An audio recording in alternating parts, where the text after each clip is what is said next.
लोग बैठे हैं सारा, तो ये एनवायरनमेंट आपको इस्लामाबाद ऐसा लगे मरी में बैठे हैं। यहाँ पर जो व्यू हमें नज़र आ रहा है, हम मेन पब्लिक एरिना में आ गए हैं जहाँ पर अक्सर लोग यहाँ पर आते हैं। अब यहाँ पर आकर क्या कोई मतलब महसूस कर सकता है कि आप यहाँ पर मरी में बैठे हुए हैं या सवात में बैठे हुए हैं या फिर आप कागान नारान, मगर इत्तेफाक से आप समझ रहे होंगे आप वहाँ पर बैठे हुए हैं। मगर हम इस वक्त इस्लामाबाद में मौजूद हैं।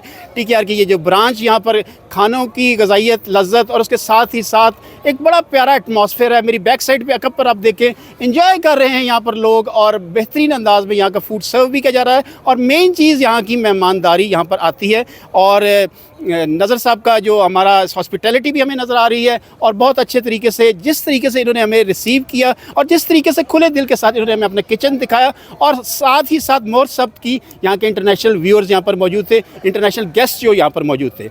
इसी तरह हम अब कोशिश करेंगे कि खाने के टेबल पर जाकर ख़ुद अपने बनफ़्स नफीस इनके जायके देखें। Thank you.